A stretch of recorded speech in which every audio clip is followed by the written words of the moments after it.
नमो नमः। मित्रों, आज हम लेकर आए हैं कांसे की थाली या बर्तनों में भोजन करने के लाभ।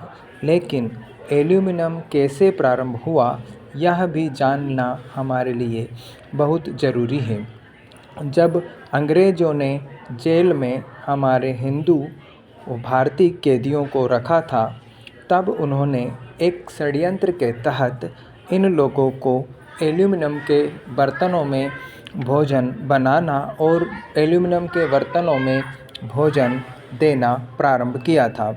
एल्यूमीनियम एक ऐसी चीज़ है जो एक स्लो पॉइजन, धीमा जहर है, स्लो पॉइजन का काम करता है, ताकि इन भारतीयों की शक्ति क्षीण हो, यह बीमारग्रस्त हो और जेल में ही या फिर जेल से बाहर आने के पश्चात भी इनकी मृत्यु हो।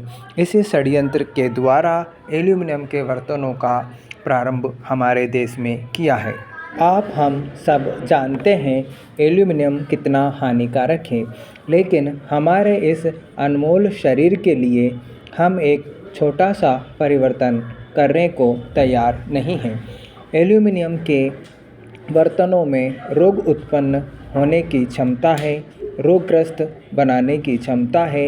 यह सब जानते हुए भी हम एल्यूमीनियम के बर्तनों में खाना नहीं छोड़ पा रहे हैं। यह हमारी बुद्धि का नाश भी करने वाला होता है, जिसके परिणाम आप अपने बच्चों में देख सकते हैं। उनकी याददाश्त कमज़ोर हो रही है, याद करने की क्षमता में कमी आती है, लिखना, बार बार रटना, उसके बाद भी उन लोगों को कुछ याद नहीं रह पाता है। सोने की थाली में भोजन करने से दोष नाश होता है और दृष्टि को भी बढ़ाने में यह लाभकारी होता है। चांदी के बर्तन वात, कफ, पित्त तीनों दोषों को समान करने वाला होता है। यह तीन दोष बिगड़ने से अन्य बीमारियां होती है।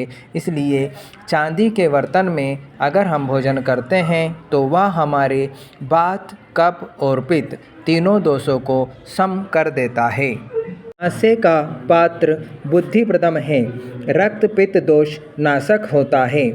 कांसे के पात्र में कृत्रिम रोगों को ठीक करने की क्षमता होती है। कृत्रिम रोगों का, कृत्रिम कीटाणुओं का नाश करने की क्षमता इसमें होती है। कांसे का बर्तन डैंड्रफ से भी हमें बचाता है।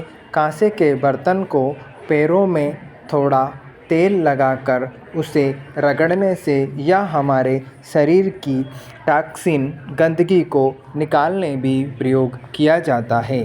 वर्तमान समय में आपने कई वीडियो ऐसे देखे होंगे जिसमें आपको दिखाया होगा कि एक लोटा लेकर पैरों में रगड़ता हुआ वीडियो कांसे का बर्तन वाला आपने देखा होगा। यह हमारे शरीर से टॉक्सिन, गंदगी को निकालने का कार्य करता है। भोजन का निर्माण मिट्टी के बर्तनों में होना चाहिए। जब मिट्टी के बर्तनों में भोजन का निर्माण किया जाता है तो भोजन के पोषक तत्वों की क्षमता और अधिक बढ़ जाती है। लेकिन एल्यूमीनियम के बर्तनों में सबसे अधिक हानि होती है।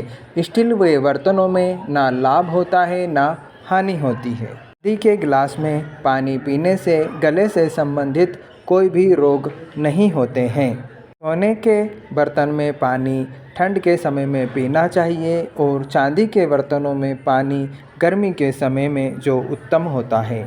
तांबे के बर्तनों को भी सर्वोत्तम माना है, लेकिन इसमें हमारे प्रकृति का ध्यान रखना आवश्यक होता है। इसलिए चांदी, सोने एवं मिट्टी के बर्तनों के पात्रों में पानी पीना चाहिए। पात्र नहीं है तो मिट्टी के बर्तनों में भी चांदी का सिक्का या सोने की अंगूठी डालकर यह प्रयोग किया जा सकता है। उस पानी का सेवन किया जा सकता है। हमारे राजा महाराजा दिखावे के लिए इन बर्तनों में, इन पात्रों में भोजन नहीं करते थे।